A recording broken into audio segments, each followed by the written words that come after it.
اعوذ باللہ من الشیطان الرجیم بسم اللہ الرحمن الرحیم وَإِذْ أَخَذْنَا مِيثَاقَ بَنِي إِسْرَائِيلَ لَا تَعْبُدُونَ إِلَّا اللَّهَ وَبِالْوَالِدَيْنِ إِحْسَانًا وَذِي الْقُرْبَى وَالْيَتَامَى وَالْمَسَاكِينِ وَقُولُوا لِلنَّاسِ حُسْنًا وَأَقِيمُوا الصَّلَاةَ وَآتُوا الزَّكَاةَ ثُمَّ تَوَلَّيْتُمْ إِلَّا قَلِيلًا مِّنْكُمْ وَأَنْتُمْ مُعْرِضُونَ۔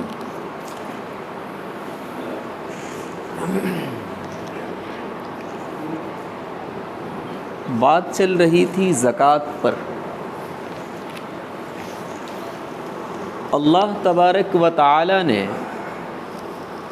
بنو اسرائیلیوں سے کچھ عہد لیے تھے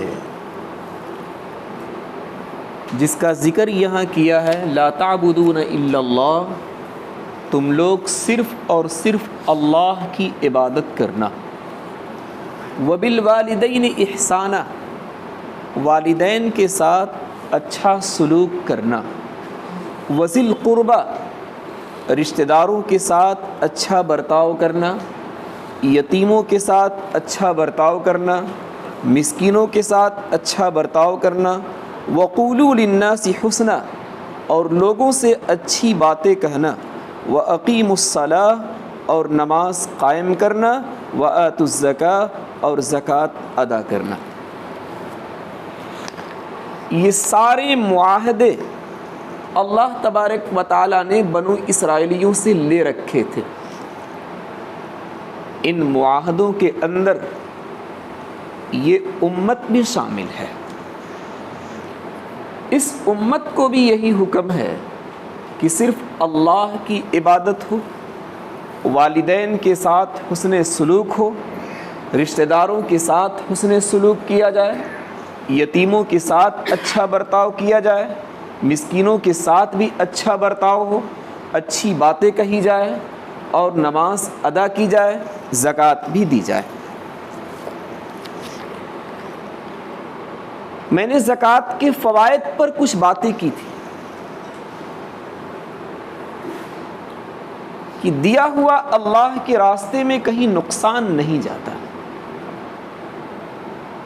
وہ باغیچہ جسے سیراب کرنے کی ضرورت تھی، کہیں سے پانی کی کوئی امید نہیں تھی، اللہ تبارک و تعالی نے اس باغیچے کے لیے الگ سے بادلوں کو بھیجا، اور بادلوں نے پانی برسایا، پھر وہ سارا کا سارا پانی اس باغیچے کے اندر چلا گیا۔ روایتوں میں آتا ہے کہ اس بادل سے باغیچے والے کا نام بھی لیا گیا تھا کہ تمہیں اس باغ کے اندر برسنا ہے، وہاں تمہارا پانی پہنچنا چاہیے۔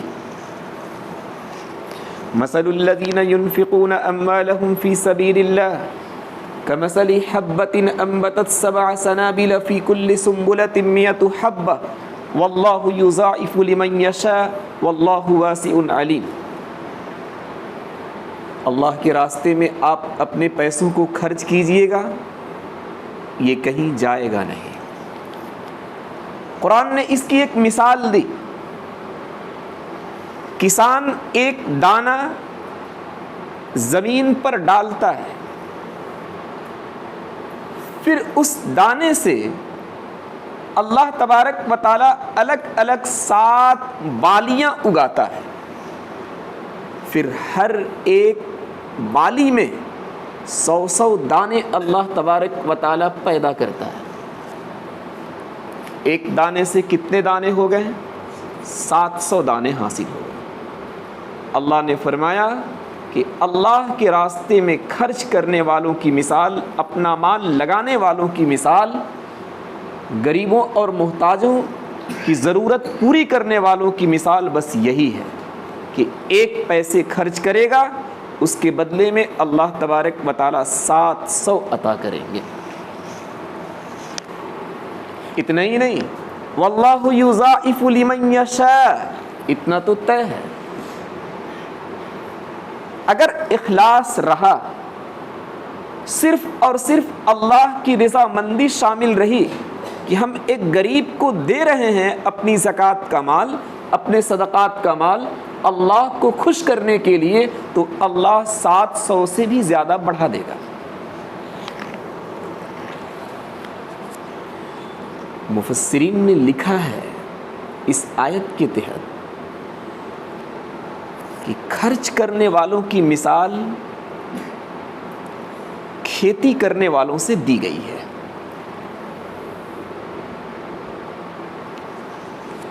جس طریقے پر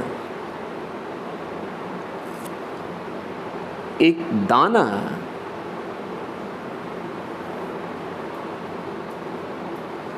وہاں ڈالا جائے جس زمین کے اندر اگانے کی صلاحیت ہو, تب وہ بالیاں اگیں گی,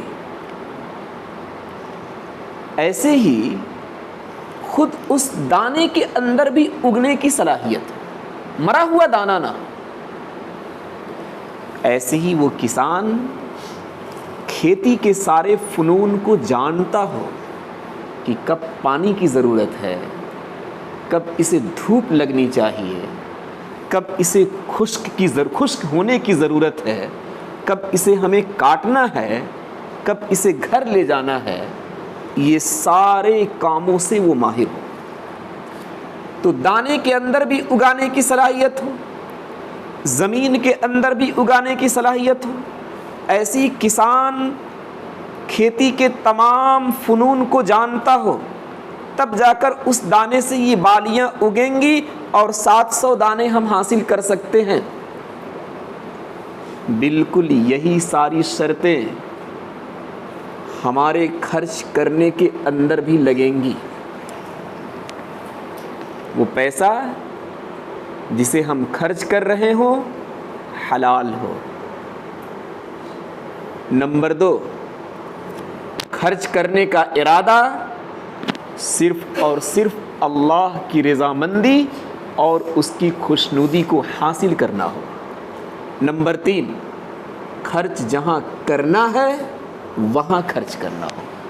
یہ تینوں شرطیں یہاں لگیں گی تب جا کر ہم 1 پیسے کا 700 پیسے کے برابر ثواب لے سکتے ہیں.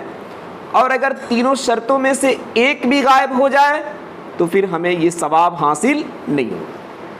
مال اگر حلال نہیں ہے, حرام ہے, کہیں سے لوٹ کر لایا, دکان سے چوری کر لیا, ڈاکہ زنی کی, اس پیسے کو ہم اگر اللہ کے راستے میں خرچ کریں گے, کسی ضرورت کو, کسی محتاج کی ضرورت کو پوری کریں گے, ثواب ملنے والا نہیں ہے. دینا ہے غریب کو, زکوٰۃ کا مال آپ نے دے دیا امیر کو, ثواب ملنے والا نہیں ہے. دینا ہے اللہ کی خوشنودی اور رضامندی کو حاصل کرنے کے لیے, آپ نے دے دیا ریاکاری کے طور پر تاکہ لوگ دیکھیں تو کہیں کہ یہ بڑا مالدار ہے اور بڑا خرچ کرنے والا ہے. یہ تینوں شرطیں لگنی چاہیے. الذین ينفقون اموالهم فی سبیل اللہ ثم لا يتبعون ما انفقوا منا ولا اذى لهم اجرهم عند ربهم. 2 شرطیں اور لگیں گی آپ کے مالوں میں. آپ دیں تو دینے کے بعد احسان نہ جتلائیں. کسی موقع سے کبھی کہہ نہ دیں کہ میں نے اس دن تمہیں مال دیے تھے نا, سارا ثواب ختم ہو جائے. اور آپ اللہ کا شکر ادا کریں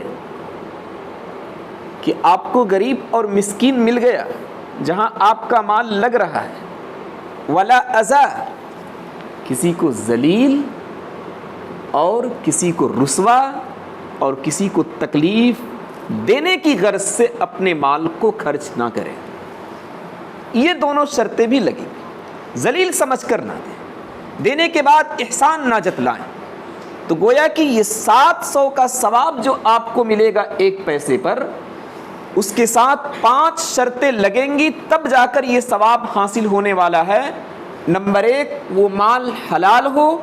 نمبر 2, اللہ کی رضا کے لیے خرچ کیا گیا ہو.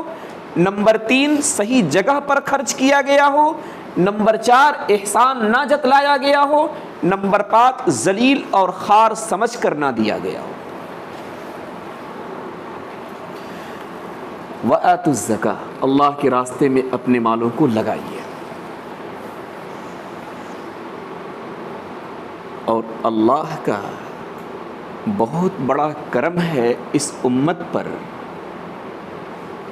کہ یہ زکوٰۃ کا مال، صدقات کا مال اللہ نے ضائع نہیں ہونے دیا،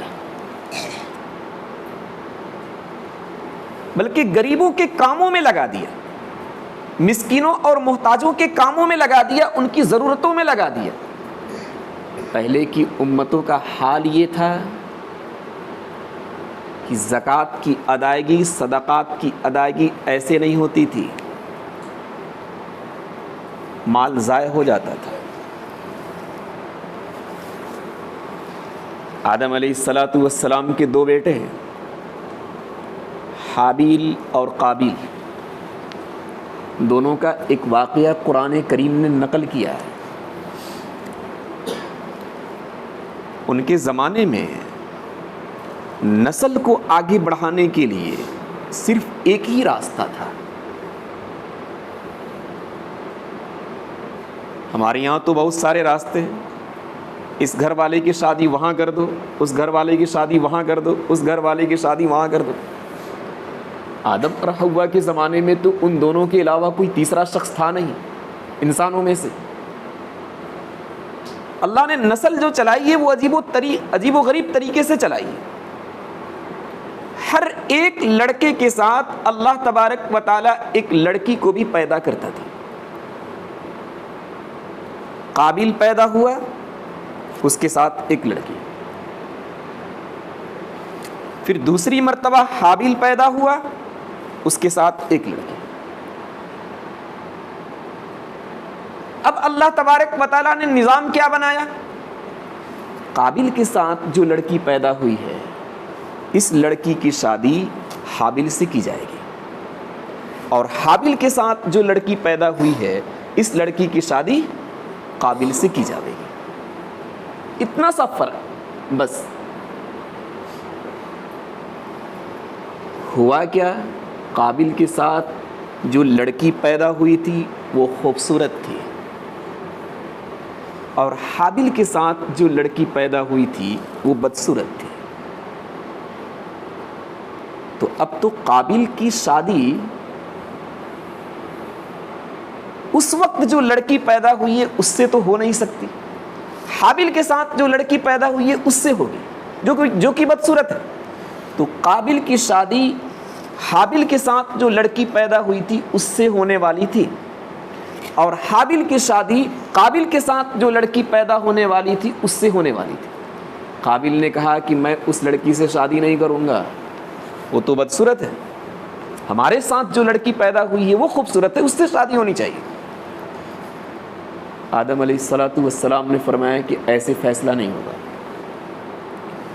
تم لوگ اپنا اپنا صدقہ اللہ کے راستے میں پیش کرو، جس کا صدقہ قبول ہو جاوے گا وہ حق پر ہوگا، اور جس کا صدقہ قبول نہ ہو وہ حق پر نہیں ہوگا۔ حابیل بکری کا بچہ صدقے میں پیش کیا، قابیل کھیتی کا کام جانتا تھا، اس نے کچھ غلہ صدقے میں پیش کیا، پہاڑی پر دونوں رکھ دیے، آسمان سے آگ آئی، حابیل کے صدقے کو جلا ڈالا۔ یہ جلا ڈالنا یہی صدقے کی قبولیت کی علامت تھی۔ مال کہاں گیا؟ اللہ نے اس امت پر رحم فرمایا، تمہارا مال بیکار نہیں جاوے گا، تمہارا مال ضائع نہیں جاوے گا۔ تُؤْخَذُ مِنْ أَغْنِيَائِهِمْ وَتُرَدُّ إِلَىٰ فُقَرَائِهِمْ، مالداروں سے تمہارا مال لیا جاوے گا اور انہی کے غریبوں پر تمہارا مال خرچ کر دیا جاوے گا، ضائع نہیں جاوے گا۔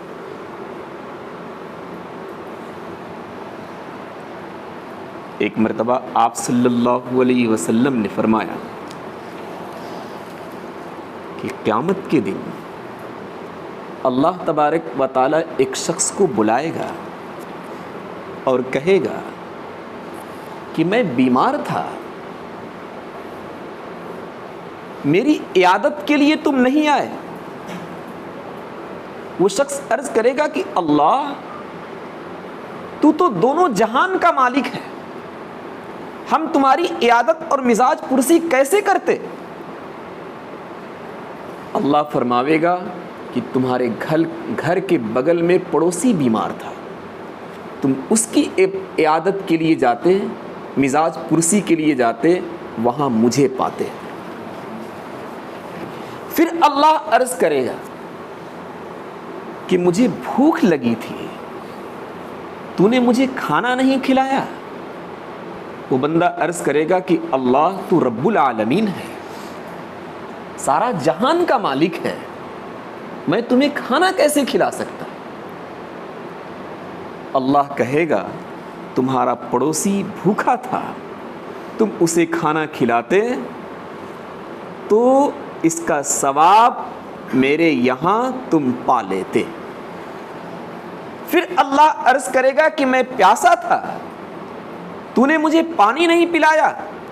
بندہ عرض کرے گا کہ اللہ تو پوری جہان کا مالک ہے، میں تمہیں پانی کیسے پلا سکتا؟ اللہ عرض کرے گا کہ تمہارا پڑوسی پیاسا تھا، اگر تم اسے پانی پلاتے تو تو میرے یہاں اسے پاتے۔ اس حدیث سے صاف پتہ چلتا ہے کہ اللہ کے راستے میں خرچ کیا ہوا کہیں جاتا نہیں ہے، اللہ تبارک و تعالیٰ اپنے یہاں اسے محفوظ کر لیتا ہے، کہیں بیکار نہیں جانے دے گا۔ مسلم شریف کی ایک روایت ہے کہ بندہ جب زکوٰۃ کا مال دیتا ہے کسی غریب کو تو وہاں مثال لکھی ہوئی ہے کہ ایک کھجور لیجیے، اللہ تبارک و تعالیٰ دیا ہوا کھجور اسے اپنے قبضے میں لیتا ہے اور اس کی پرورش کرتا ہے، یہاں تک کہ وہ پہاڑوں کے مانند ہو جاتا ہے۔ قیامت کے دن اللہ تبارک و تعالیٰ عرض کرتا ہے کہ میرے بندے، جو تو نے زکوٰۃ میں ایک کھجور دی تھی، یہ تمہارا ثواب پہاڑوں کے مانند رکھا ہوا ہے، تم اسے لے جاؤ۔ ایک اور حدیث مجھے ملی، قیامت کے دن جس دن کی تپش برداشت کے قابل نہیں رہے گی، سب لوگ دھوپ میں تپ رہے ہوں گے، نفسی نفسی کا عالم ہوگا، کہیں کسی کو کوئی سایہ نظر نہیں آئے گا۔ اللہ کے رسول صلی اللہ علیہ وسلم نے فرمایا کہ اس دن 7 لوگ عرش کے سائے کے نیچے ہوں گے۔ نمبر 1، انصاف ور بادشاہ۔ نمبر 2، وہ نوجوان جس نے اپنی جوانی اللہ کی عبادت میں گزار دی۔ نمبر 3، وہ شخص جس کا دل مسجد سے اٹکا ہوا، کب اذان ہو کہ میں چلا جاؤں، کب نماز کا ٹائم ہو کہ میں دوڑ جاؤں۔ نمبر 4، حسب و نسب والی عورت ہو، اس نے کسی شخص کو دعوت دی ہو برائی کرنے کے لیے، اور وہ شخص یہ عرض کر دے انی اخاف اللہ، مجھے اللہ کا خوف حاصل ہے، میں تیرے ساتھ برائی نہیں کر سکتا۔ اور ایک وہ شخص جو تنہائی میں جا کر اللہ کو یاد کر کے، اللہ کے سامنے اپنے گناہوں کو رکھ کر، اپنے گناہوں کو یاد کر کے آنسو بہایا، آخری وہ شخص ہے کہ ایک ہاتھ سے اپنے مالوں کو خرچ کیا ہو اور دوسرے ہاتھ کو کوئی خبر نہ ہو۔ اللہ نے فرمایا کہ یہ سب کے سب اس دن عرش کے سائے کے نیچے ہوں گے، انہیں کوئی پریشانی اور انہیں کوئی خدشہ لاحق نہیں ہوگا۔ وَآتُوا الزَّکاۃ، اللہ نے فرمایا کہ زکوٰۃ تم ادا کرو۔ اور اس کے علاوہ بہت ساری روایتیں ایسی ملتی ہیں کہ اللہ کے راستے میں خرچ کرنے والوں کی مثال بہت بڑی بڑی دی گئی ہے۔ اور پھر غور کرنے کی ضرورت ہے کہ اللہ نے سارے مال کا مطالبہ نہیں کیا، صرف 40واں حصہ، 40 کا 1، 100 کا 2.5، وَمِمَّا رَزَقْنَاهُمْ يُنْفِقُونَ، اللہ نے صاف عرض کر دیا کہ ہم نے جو تمہیں دیے ہیں، ہم نے دیے ہیں۔ یہ آیت صاف بتاتی ہے کہ انسان کا کمایا ہوا مال اس کا کوئی خاص نہیں ہے، اگر اللہ نہ دے تو رات دن وہ محنت کرتا رہے، ایک پیسہ حاصل ہونے والا نہیں ہے۔ اللہ نے کہا ہم نے دیا، وَمِمَّا، کچھ اس میں سے خرچ کر دو۔ اللہ تبارک و تعالیٰ سارا نہیں مانگ رہا ہے، کچھ خرچ کر دو، بس اتنی سی آرزو ہے۔ اور وہ بھی آپ دیکھیں تو کتنی بڑی بڑی شرطیں لگی ہوئی ہیں خرچ کرنے والوں کے لیے۔ ویسے نہیں کہہ دیا گیا کہ تمہارے پاس مال ہے تم خرچ کرو، نہیں، اس کا ایک نصاب ذکر کیا، مالیت اتنی ہونی چاہیے، 57 ساڑھے 57 تولہ، اور چاندی کا ایک نصاب بتایا گیا جو آج کے زمانے میں تقریباً 40-45 ہزار یا اس سے کچھ زیادہ روپے ہو رہے ہیں۔ پھر اللہ تبارک و تعالیٰ نے فرمایا کہ اس پر سال بھی گزرنا چاہیے۔ اللہ تبارک و تعالیٰ نے پھر فرمایا کہ اب تمہیں مال خرچ کرنا ہے، ویسی آ گیا اللہ کے راستے میں خرچ کر دو۔ اللہ تبارک و تعالیٰ ایسی مانگ نہیں مانگ رہا، اور پھر بھی تھوڑا سا خرچ کرنے کو کہہ رہا ہے کہ تم 2.5% خرچ کر دو، تمہارا کام بن جاوے گا اللہ کے راستے میں۔ وَآتُوا الزَّكَاةَ، زکوٰۃ ادا کرو۔ اللہ تبارک و تعالیٰ نے مصارف بھی بتائیں کہ کہاں تمہیں خرچ کرنا ہے۔ انما الصدقات للفقراء والمساکین والعاملین علیہا والمؤلفۃ قلوبہم وفی الرقاب والغارمین وفی سبیل اللہ وابن السبیل۔ انما الصدقات للفقراء، فقیروں کی ضرورت کو پوری کر دو، والمساکین، مسکینوں کی ضرورت کو پوری کر دو، والعاملین علیہا، جو زکوٰۃ اصول کرتے ہیں حکومت کی طرف سے ان کو دے دو اپنی زکوٰۃ کا مال، والمؤلفۃ قلوبہم، یہ تو شریعت کے روح سے ساقط ہے۔ نبی اکرم صلی اللہ علیہ وسلم کے زمانے میں ایسے غیر مسلموں کو بھی دیا جاتا تھا کہ اگر ہم دیں گے تو ان کا دل اسلام کی طرف مائل ہو جاوے گا۔ یہ آپ صلی اللہ علیہ وسلم کے زمانے میں تھا، اب یہ منسوخ ہو چکا۔ اب ہمارا دین کافی مضبوط ہے، اب کسی بھی غیر مسلم کو زکوٰۃ کا مال دینا حلال نہیں ہے، جائز نہیں ہے، بلکہ زکوٰۃ کا مال صرف اور صرف مسلمانوں کو ہی دیا جاوے گا، غیر مسلموں کو دینے کی اجازت نہیں ہے۔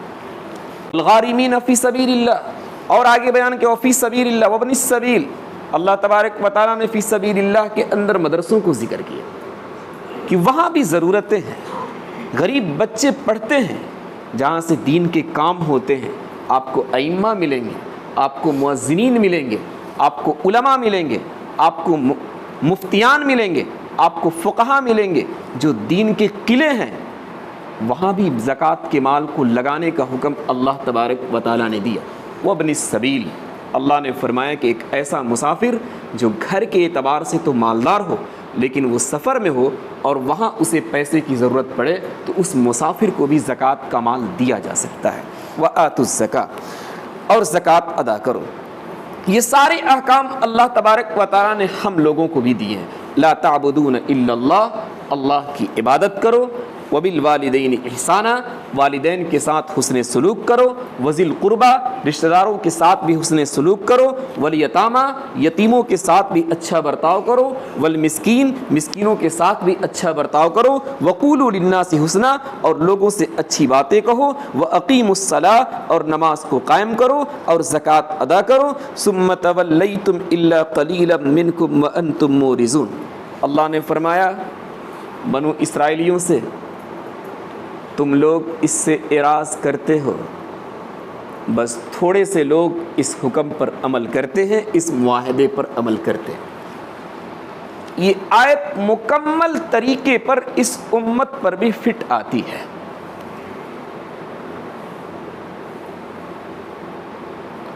ہم میں سے مالدار شخص بس آپ یہ سمجھیں کہ 2-4% ایسے ہوں گے جو اپنی زکوٰۃ کا حساب کرتے ہوں گے، ورنہ اکثر لوگ اپنے مالوں کو اللہ کے راستے میں خرچ کرنے سے ڈرتے ہیں۔ انہیں یہ خطرہ لاحق ہے، انہیں یہ خوف لاحق ہے کہ اگر ہم نے خرچ کر دیے تو پھر مال کے اندر کمی ہو جائے گی۔ یہی خوف اور یہی خطرہ ہمارے مالداروں کو حج کرنے سے بھی الگ رکھتا ہے۔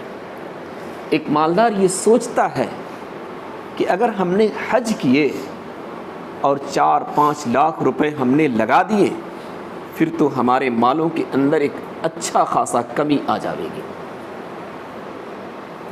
آپ یقین مانیے کہ جس طریقے پر نماز اپنے وقت کے اندر فرض ہے، اسی طریقے پر زکوٰۃ کی بھی ادائیگی اپنے وقت کے اندر ہونی چاہیے، ایسی ہی حج کی بھی ادائیگی اپنے وقت کے اندر ہونی چاہیے۔ ہمارا حال یہ ہے کہ جب ہم کسی لائق نہیں رہتے، ہم سوچتے ہیں کہ جب تک ہمارے بچے پڑھ نہیں لیں گے، جب تک ہمارا گھر بن نہیں جاوے گا، جب تک بچے پیر پر کھڑے نہیں ہو جاویں گے، اس وقت تک ہم حج نہ کریں۔ آپ یقین مانیے کہ اللہ کے فرض کی ادائیگی میں یہ تاخیر ہو رہی ہے۔ خدا نخواستہ حج کی ادائیگی سے پہلے تاخیر کرتے کرتے اگر ہماری موت آ جائے تو اللہ کے رسول صلی اللہ علیہ وسلم نے فرمایا کہ اب اس پر کوئی گارنٹی نہیں لی جا سکتی ہے کہ یہ یہودی ہو کر مرا ہے یا نصرانی ہو کر مرا ہے۔ حج کی فرضیت اللہ تبارک و تعالیٰ نے فرمایا کہ جیسے ہی انتظام ہو جائے، آنے جانے کے خرچے، وہاں رہنے کے خرچے، ایسی جب تک ہم سفر میں رہیں وہاں تک لوٹنے تک گھر والوں کے خرچے، اگر اتنا انتظام ہو جا رہا ہے تو یہ سمجھا جائے گا کہ اب فی الفور حج کی ادائیگی تمہارے اوپر فرض ہو چکی ہے۔ اس سے ہم ہرگز خوف نہ کھائیں کہ پیسہ ختم ہو جائے گا۔ ہمارے ایک استاذ مفتی سعید صاحب رحمۃ اللہ علیہ نے فرمایا کہ اس کی برکت کو ہم تمہارے سامنے بیان نہیں کر سکتے، تم حج کر کے دیکھ لو، لوٹو حج کر کے، اس کے بعد دیکھنا کہ اللہ تبارک و تعالیٰ نے کتنی برکتیں مالوں کے اندر تمہیں دیے اور دیں گے۔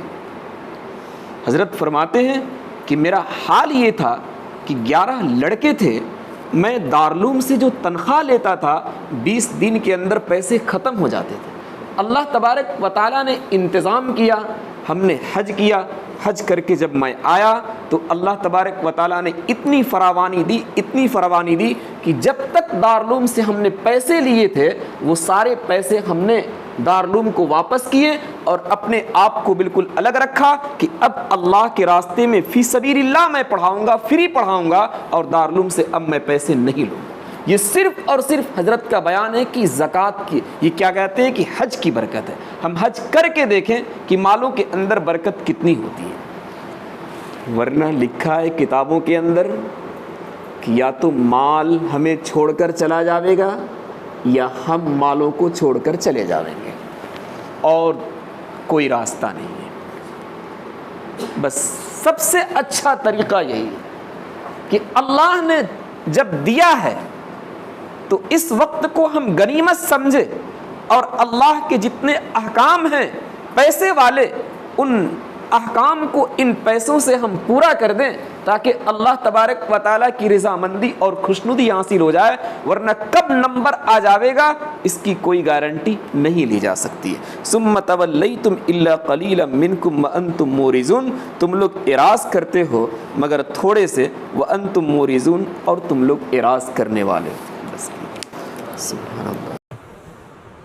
ایک مسئلہ یہ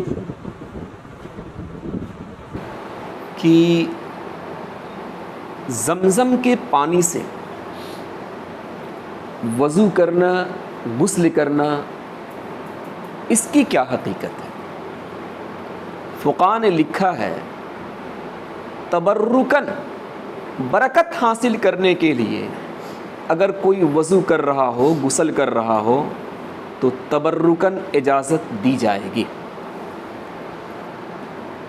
لیکن اگر وہ شخص جنابت کو دور کرنے کے لیے، حدث کو دور کرنے کے لیے کہ میرا وضو ٹوٹ گیا، لاؤ آب زمزم سے کر لیں، غسل کرنے کی ضرورت ہے، فرض ہو چکا غسل، لاؤ آب زمزم سے کر لیں، فقہا کہتے ہیں کہ اس کی اجازت بالکل نہیں دی جائے گی. دوسرا مسئلہ یہ پوچھا گیا تھا کہ حالت احرام میں جبکہ ہم طواف کر رہے ہیں، اگر سطر کھل گیا، ناف سے لے کر گھٹنے تک سطر ہے، اگر یہ کھل گیا تو اس کا کیا حکم ہے؟ فقہاء نے لکھا ہے کہ اگر سطر کھل جائے تو پھر یا تو پورے طواف کا اعادہ کرنا پڑے گا، پھر سے آپ طواف شروع کریں، اور اگر آپ نے اعادہ نہیں کیا، ویسی ہی کھلنے کی حالت میں آپ طواف کرتے رہے تو پھر دم لازم ہوگا، قربانی دینی پڑے گی. ایک تیسرا مسئلہ یہ تھا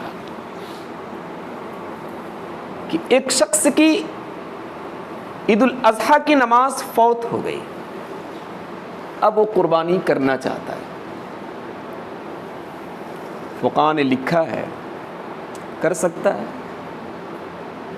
نماز کا فوت ہو جانا وہ ایک الگ مسئلہ ہے کہ اس کی کوتاہی سے اور ایسی ہی سستی سے وہ نماز فوت ہو گئی، اس کا گناہ اسے الگ ملے گا، لیکن قربانی اور ذبح کرنا یہ اس کے لیے صحیح ہے، وہ کرے گا.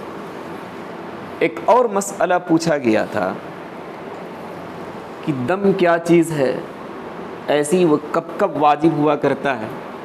دم عربی کا لفظ ہے جس کا معنی خون، اور اصطلاح کے اندر لکھا ہوا ہے کہ قربانی پیش کرنا، بکری کی قربانی پیش کریں، یا وہ جو بڑا جانور ہے اس میں ایک حصہ آپ پیش کریں، یہ ہے دم.